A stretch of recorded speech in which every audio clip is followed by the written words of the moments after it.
ये नगरिया wetland watch tower है, इसका गेट नंबर 1 है और यहाँ से हम लोग अभी चढ़ के ऊपर का देखेंगे नज़ारा क्या है। मित्रों, अभी जो मैं खड़ा हूँ ये एक वॉच टावर है और ये मैलानी रेंज पड़ती है, दुधवा जो टाइगर रिजर्व है उसके अंदर।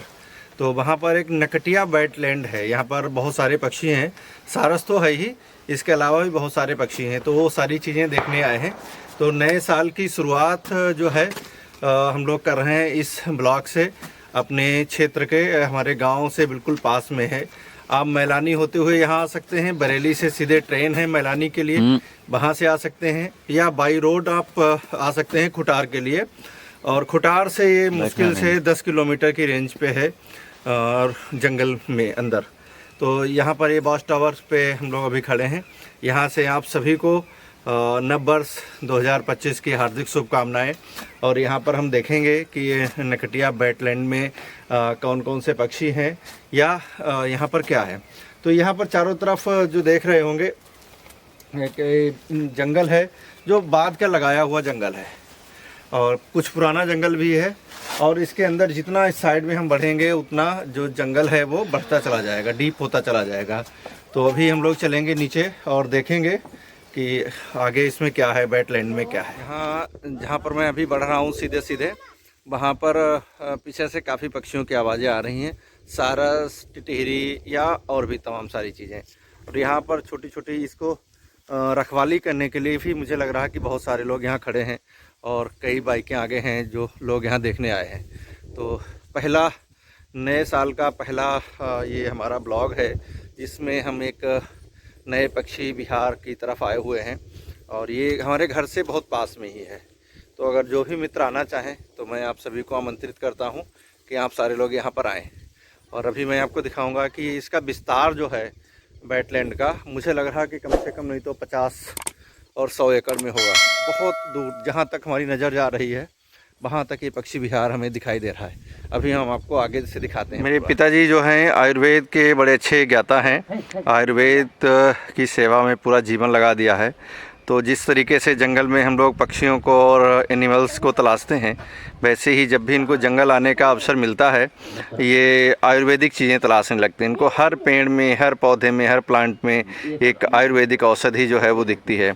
अभी रास्ते में आते आते इन्होंने हमें कई तरीके की जो हैं आयुर्वेदिक चीज़ें बताई और बोला कि देखिए कंपनियां जो हैं केवल इसी को बॉयल कर करके इतना पैसा कमा रही हैं और उसमें ओरिजिनल होगा ये पता नहीं। तो ये पिताजी के लिए भी बहुत अच्छा है आज का टूर।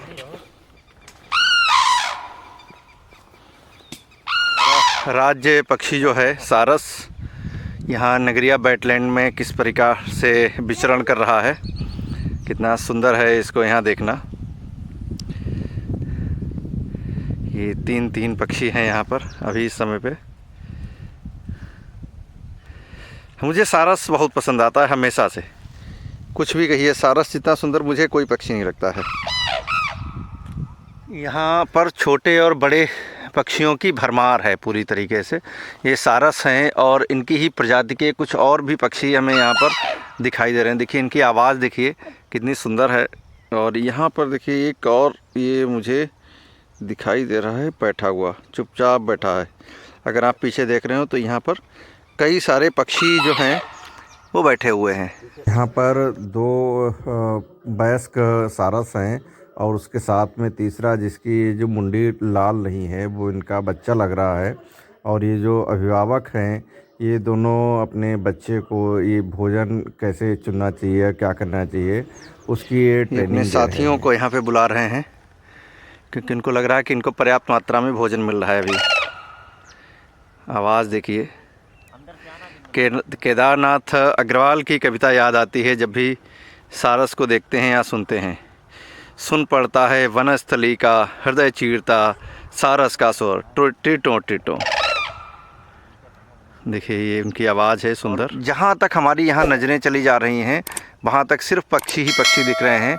हमें यहाँ पे ब्लैक डोंड्रो दिखी है, अभी कोयल तो चूँकि सामान्य है, और भी बहुत सारी चीज़ें हमें यहाँ पर दिख रही हैं। बगुले भी बहुत सामान्य हैं। इसके अलावा भी एक अभी हमें वाइट कलर का वो दिखा था, किंगफिशर दिखा था। देखिए ये बगुले की ही प्रजाति का एक है, बड़ा बगुला कह सकते हैं इसको थोड़ा सा। इसका एग्जैक्ट नाम मुझे नहीं पता है, इस क्षेत्र में अभी आरंभ है हमारा तो बहुत ज़्यादा पहचान नहीं है, लेकिन हाँ ऐसी बहुत सारी चीज़ें हैं। देखिए बगुला जो है यहाँ से उड़कर अब दूसरी जगह पे बैठ रहा है, ये देखिए।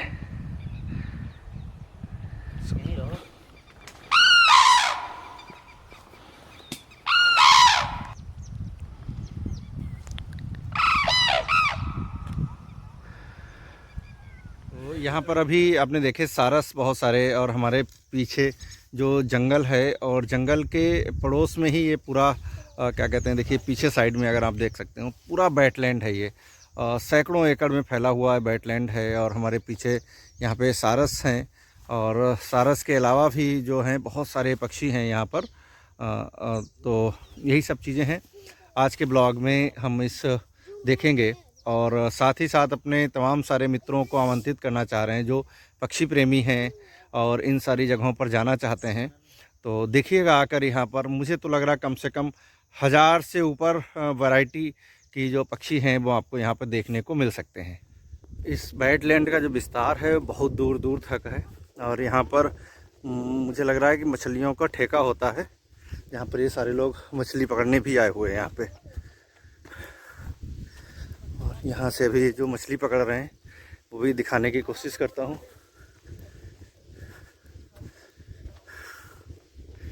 ये देखिए,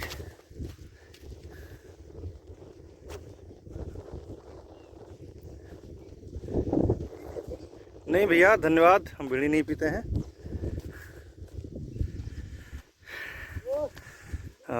गांव गिराव में लोगों का ये देखिए सम्मान है कि अपना बीड़ी पी रहे हैं, तो उन्होंने एक ऑफ़र किया है, लेकिन खैर यहाँ पे देखिए मछली पकड़ने की तैयारी हो रही है। यहाँ पे मछली पली हुई हैं और यहाँ पे ठेका है, और साथ में यहाँ पे देखिए इन्होंने लोग रहते होंगे इधर साइड में मटर लगा रखी है काफ़ी मटर लगा रखी है।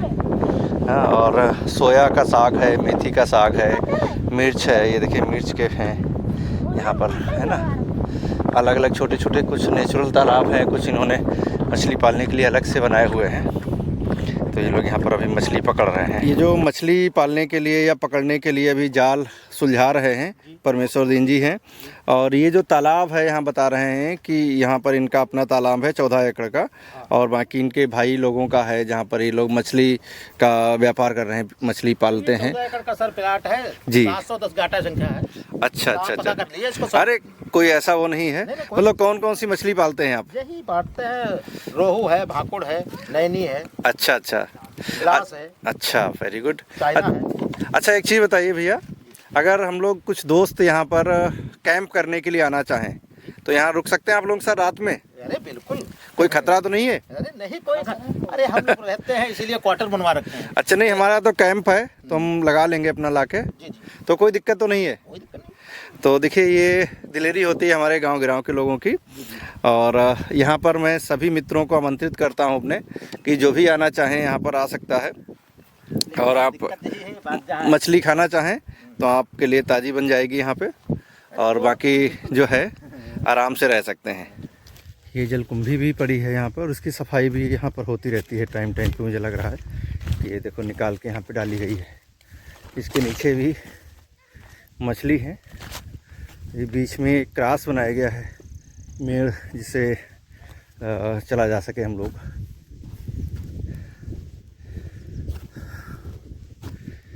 और इसके आगे एक छोटा सा अलग तालाब बना रखा है। देखिए यहाँ पे छोटे छोटे, मुझे लग रहा है बहुत सारे तालाब बना रखे हैं अलग अलग टाइप के। उधर पीछे भी लोग खड़े हुए हैं।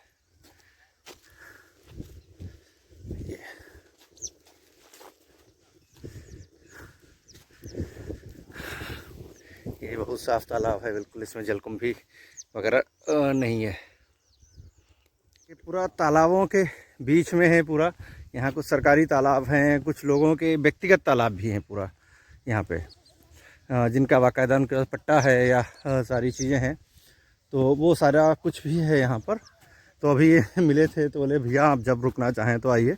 तो कोई मित्र अगर यहाँ पर रुकना चाहते हैं, कैंपिंग करना चाहते हैं, तो उसके लिए मुझे लग रहा बहुत ही सुरक्षित और बहुत ही सुंदर जगह है।